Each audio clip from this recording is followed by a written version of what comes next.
What's going on, everybody? It's your boy Gsluke here with our round one prize picks preview for this week's Waste Management Phoenix Open. It's the Super Bowl of golf, the most attended sporting event in all of the United States. Over 200,000 people going to be watching the golf action this weekend. So going to be electric, a fantastic venue there with TPC Scottsdale, which we'll break down in this video. But of course, going to go over 4 of my top props for Thursday as well. So we'll give you an idea of how the course will be playing so you know how to attack the prop board. And then, of course, I'll give you a few props that you might want to keep your eye on at the end.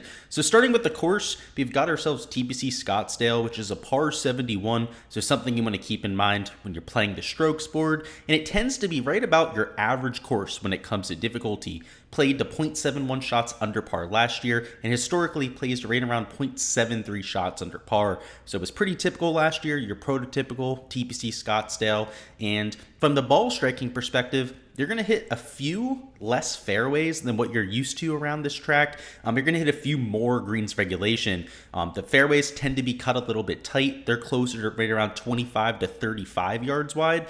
We've seen courses with 35 to 50 yard fairways before. So these aren't tight, right? They're not US Open tight. They're not Harbor Town tight like you'll see for a few other tracks in the middle of the year. But they're definitely at least on the average side to smaller side. In terms of your greens, though, they're much larger. They are 7,000 square foot. So while you have the small targets off the tee, going into the greens, you get a little bit more room for air, a little bit more margin there. But you also have tiered greens. So these elite tier iron players, you're not only looking to just hit the green in general, but of course the right tier, and to get it to that 10 to 15 foot range where a lot of the putts around this course are easily makeable. So when you take a look at the leaderboard here, it's not a surprise that a Scotty's up there. Brooks Koepka, multiple time winner, finished in third place last year before going to live. You had guys like Spieth. You had a few putting specialists, right? I'll say like Alex Noren, Patrick Cantlay, definitely elite tier putters, right? So we don't want to completely discount putting this week, but look at this. JT, Hideki Matsuyama. Rahm was really struggling with his putter that time of the year. Guys like a Keith Mitchell, for example, all these kind of guys that we don't really know for that putting, got up towards the top of the board because this is a ball striking fest. If you look at some of the correlated stats over here, you can see shots gained off the tee a lot more important around this track. You can see approach play. It says it's a little bit less important, but literally every player at the top here is an elite tier iron player. I'd say down to a Pan Kazire, who's probably the first guy we wouldn't really put in that conversation. And they're all just elite tier players to begin with. So this approach number there, I'm not really buying too much, but we know it's all about tee to green play, keeping yourself in play off the tee on those difficult to hit fairways, putting yourself to 10 to 15 feet to make those birdies. And you can see around the green, also, a little bit more correlated to success around this track than your average course on tour. Guys like a Scotty, Cantlay, I mean, really the entire top of the board here are guys that are at the very least gainers around the green, if not elite tier around the green guys like a Rahm, Matsuyama, Justin Thomas, of course. Noren is one of the better around the green players on tour. Brooks Koepka, before he left for Live, was a stout player in really difficult conditions. So you're going to see this style of player really compete here. And honestly, the best tee to green players on tour are just the best players in the world to begin with. And now that this is a designated event, the whole entire leaderboard is just going to be full of guys that are in the top 20 of the official World Golf Rankings. In terms of weather, which of course is important when we're looking at the stats here for Thursday, we're going to be a little bit more blustery than usual. So you can see it's right around 13 to 14 miles an hour of sustained winds. In terms of your wind gusts, it's between 15 to 25 miles an hour. In fact, with slightly more windy conditions in the morning than the afternoon, which has actually changed a little bit since I first did my analysis this week. They were calling for lower wind gusts in the morning, so who knows what ends up happening before lock here. But they are expecting it to be relatively windy here on Thursday. For Friday, it calms down a little bit, and then on Saturday and Sunday, it's looking like it's going to be absolutely perfect out there. So if anything, we're looking at maybe the hardest conditions of the entire week here for Thursday. So when you're looking at the board, you're trying to decide on players to whether take for an over on birdies, under, so on and so forth. You got to keep that weather in mind. It's going to impact these players. Perhaps rather than a 0.71 average, you're looking to maybe half a stroke under par average. Your driving accuracy, you can see it's at 59.7%. So perhaps maybe it's closer to 56, 57% this time around. Your green regulation percentage, they're hitting right around 13 greens on average there in 2022.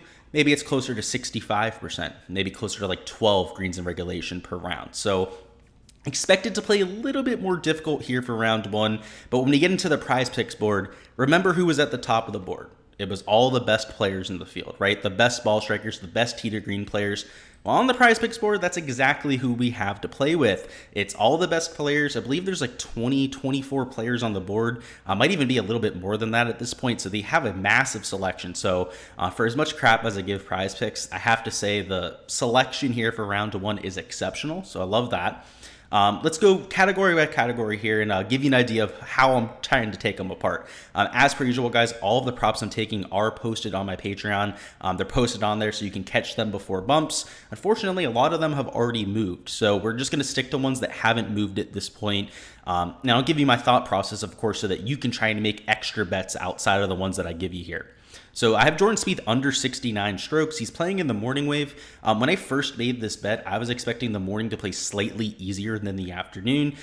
It kind of looks like it's going to be flat throughout the day. The one thing in the morning that will be advantageous, it always is on the PGA Tour. That's why even with consistent weather conditions throughout the entire day, the guys in the morning will play slightly better than the guys in the afternoon are the greens. They're more receptive in the morning. They tend to be a little bit damper, right? They're more receptive. You can throw darts in there. You can spin the ball a little bit better in the morning hours. And also you have more pristine greens, which means there's no blemishes on them. There's no spike marks. All of those little imperfections that'll throw a golf ball off of its line. They're perfectly manicured for at least the first 9 there in the morning wave. And even the guys that are playing their back 9 there in the morning have only had 1 set of footprints over them. Whereas by the time you're to the PM wave, you've had 2 sets of footprints over them. If you're on the back 9 there in your PM wave, you've had 3 sets of footprints over your lines. That's 3 times more the impact. So that's why the morning guys get a slight little advantage there. So for Jordan Spieth, somebody who was fantastic here last year, was in contention through his first 3 days, I love the push potential. I have him projected for closer to 68.7 strokes. It's, I think, closer to 0.6 there. Either way, just slightly lower than his 69 stroke line here. So it's not like you're looking at like a 68.1 or 68 stroke projection. Again, the scoring average last year was just about 0.7 under par, and I think it's going to play slightly more difficult. So I have a hard time projecting a lot of even these top-end players for something closer to like 67.5, 67 strokes, which is what they need to go under these top-tier lines. So we'll get to some of the top-tier guys here in a second. But Jordan Spieth loves the golf course. I know last week in some of the windy conditions on Saturday, he ejected himself, but he's from Texas, traditionally one of the better players in windy conditions. So I love taking his under here. So it's course fit. The recent form has been pretty decent. He's still been making cuts. I like that. But at the top of the board, like I said, like guys at 68 strokes, I haven't gone out there and faded them, but I would not be taking their unders, right? Shooting 67 is going 4 under par on this course, which you're going to see plenty of these guys go out there and tear it up, but just trying to guess who that is, because there's going to be a solid amount of them that shoot 2, 3 under par. And though 3 under par is a solid score, that's at best pushing for these guys at 68 strokes. It'd be hit for these guys at 68.5. But even at that point, I mean, I'm a little bit more comfortable, I'll say, with these guys at like 68.5. Jordan Spieth at 69 really sticks out because you do get the push there with a 2 under par score.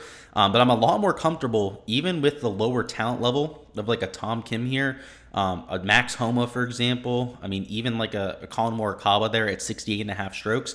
I'd be more willing to take these kind of guys for unders than these elite tier guys, especially with the windy conditions. If it was going to be perfect out there tomorrow, I'd be perfectly fine with them. But the weather is not really cooperating, at least completely. It's going to be pretty decent, right? Like 20 mile an hour wind gusts, I have to say, guys, like these 15 to 17 mile an hour wind gusts aren't anything to worry about. These players are used to playing in that. I mean, when it gets down to lower than 10 mile an hour wind gusts is when we're, pretty much calling it playing in a dome. So this is pretty much like your average day on the PGA Tour, but it's not a perfect day, which is what is keeping me away from these elite tier players. Heading over to birdies are better, I like the over in Scotty Scheffler and Patrick Cantlay. One of them's playing in the PM wave. That's Scotty Scheffler, who I was kind of worried about the winds at first, but actually they've died down a little bit in the PM wave. And then Patrick Cantlay is playing in the AM. So we can kind of group them together here, right? Because we don't have to worry about weather at this point. But both of them love the golf course. You have your winner last year in Scotty Scheffler. You have your runner-up finish finished there in the playoff there with Patrick Cantlay, and both players that are ball striking phenoms. I mean, I'd say a little bit more so for Scottie Scheffler than Patrick Cantlay. He's one of the best putters in the world when it comes to Patrick Cantlay. But last year, his tee to green play was outstanding at this course. And if you've got him on any other desert courses like TPC Summerlin, you've seen him play well at the Genesis Invitational. Cantlay's from the area. He's not from Scottsdale, but he's from the West Coast over there in California. Very familiar with playing in these kind of conditions. He's played in Palm Springs plenty of times in his life. I believe he's got a place out there in Palm Springs, which isn't a direct comp here to Scottsdale, but it's pretty damn close when it comes to your conditions. So he's kind of one of those desert cats. Scottie Scheffler, not so much, right? He doesn't have as much experience out there in the desert, but won here last year, clearly has some sort of comfortability on the greens. And despite being in the PM wave, which again, I thought it was going to be an issue before, I loved the over even in the PM wave. But now that that has died down, I like Scottie Scheffler even more than I did last night. So I've had to pick up my favorite prop on the entire slate. It'd have to be the Scottie Scheffler over. And if you take a look at his track record here last year, and again, I hate looking at last 5 stats, so I'm not going to look at this too much. Look at, he had 8 birdies, 9 birdies, 5 birdies there in round 1 last year. Went under once. Again, he was your winner of the golf tournament, so no shit, he went out there and made a bunch of birdies. But I like his track record around here, and I like his hit rate when it came to that as well. The last prop, at least the last category I want to touch on, we'll talk through greens regulation to fairways hit. They bumped the entire board there, unfortunately. Would be these whole 16, 17, and 18 shots. 16 is the stadium par 3, the one that they're going to have on TV the entire weekend. 17 is a drivable par 4, so the longer hitters like a Rory, Rahm, Scottie Scheffler, and JT should be able to get on that green, or at least greenside with their drive. And then 18 is a little bit tricky, but these longer hitters can take the water out of play there. So that's really the one bogey hole out of the 3. Even the par 3 16th plays slightly under par, even with all that pressure on the players. 17 has right around a 50% birdie rate, slightly higher than that for the Bombers on tour. They tend to birdie it a little bit more than most. Some of the shorter hitters have to lay up there, so obviously they don't birdie it nearly as often. And then 18, like I said, you can take the trouble out of play if you're long off the tee. So the Bombers, once again, tend to play a little bit better than most. So guys like a Rory McIlroy, John Rahm, Scheffler, JT, I didn't even include like a Cantlay there, Victor Hovland down there, Max Homa, Jordan Spieth. Like most of the board, the guys that are long off the tee, I take their under here. Now, I would say to wait. What you can do tomorrow, and what I kind of recommend doing here, is just waiting until you have like a clear picture on how they're playing, because you're going to get guys that go through holes 16 through 18 before most of the board plays them. So we can wait to see if maybe some of the pins are trickier than we expected, or maybe they're easier than we expected. Maybe they move the tee box up on the par 3 to give these guys a chance to score. Whatever the case may be, waiting gives us that clarity, right? And as long as you're fast, right, Prize Picks is going to be paying attention to it too. But if you wait for the first group or two to go through and you see there's a massive edge to be had, whether it's for over or under, I'm assuming it's going to be for the under, because in day 1, they do tend to make 17 its easiest. They have it as one of the front pins most years there for the WM Phoenix Open. 16's also usually not the most difficult pin location there for Thursday's round. So I like some of the unders here for the first round. So you can see I have Rory there. I have these 4 in for like the quote-unquote slip here for the video. Of course, guys, I'm trying to give you more analysis than just these 4 props. But if you want to play them, I'd say play them in a flex play. If you're taking these 4 specifically, you get a 5.5x payout, which is actually slightly more than what you would normally get without the payout shift. But you get slightly less for getting 3 correct, which if you run the EV analysis, it's slightly less in this kind of format. But at least we're getting our money back with 3 right, and 5.5x, that's what I'm expecting to go out there and win. So I'm willing to take that shot. If you're looking for pure EV, then maybe don't enter that. What you could do is just split it up, right? Take maybe these top 3 props. Again, like I said, you might want to wait on that whole 16 prop I was talking about there. So maybe just do some 2-man powers, because if you do a 3-man power, you're only getting a 4x payout. That's ridiculous. Only 1x higher than if you were to just do 2 of them. So maybe mix and match them, right? You go to a Cantlay, you can use him there. Let's go to birdies are better. I'll put Scottie Scheffler in there, right? Use those 2 in the same kind of slip. Go over there, put Cantlay in there, then Jordan Spieth for strokes. You get the idea, right? Mix and match the props that you like on there. I would stick to a bunch of 2-man powers. If you do use 4 props though, you can use that 4-leg flex, which again, I actually kind of like the payout structure with that one. A few other categories. They bumped like all the greens in regulation I loved, but I'll remind you, it was a 72.6% rate, which means that you're hitting about 13 greens regulation on average, which means for these elite tier players at 14, it makes sense. The guys at 13.5 makes sense. They had Matt Fitzpatrick at 13.5 greens regulation. They bumped it down to 12.5. So they took him down an entire green there. I loved the under at 13.5. Now at 12.5, I think it's just average. Again, he's dealing with the back issues and lost a bunch of strokes on approach last week. You had guys like, let's see, Brian Harmon. He was at 13 greens regulation. I had his under, but they bumped that too. So, of course, if you're on the Patreon, you likely caught those before they moved. But unfortunately, that's just what Prize Picks has been doing of late. They have been a little bit reactive to some of the props that I've put out. And unfortunately, I don't see a ton of extra value on the board at this point. I'd be leaning towards unders. So while the average was 13 last year, in the past, it was closer to 12 greens in regulation, and we have some of this wind in play, so that's why I really liked like the Fitzpatrick under with the injury. Guys like Brian Harmon, he's lost in 3 straight events on approach when it comes to his iron play. That's why I really liked their unders, but like a Fleetwood, Kisner, I'd still be leaning on unders. I guess like a Ricky, I know he's been a lot better, but I just think that the whole board in general, you'd be leaning on unders. Pretty much the whole way up. So try and find some of the players that aren't as stout when it comes to GAR percentage. Try and find the guys that are maybe trending in the wrong direction. Perhaps have lost on approach over the last few events. That's a good way to tackle that board. Going over to fairways hit. And sorry, I know this one's a little long-winded, but I'm trying to give you guys a full look at the board this time around. In terms of the fairways hit, they had Billy Horschel at 9.5 fairways. 9.5. And I had his under, obviously, but they put it down to 8.5. I had Scheffler. I had Cantlay at 9 fairways under there. They ended up bumping those too. So the average here, just to go over that again, was like 8.2 fairways, I believe. Something in that range. It was 59.7%. So whatever that is of 14. Either way, though, in the past, it was like 8.33. So if that was like 8.31, it's pretty much spot on the average of what you've had over the years, which is kind of what you expect with fairways, right? They don't change the shape of the fairways all too much over the years.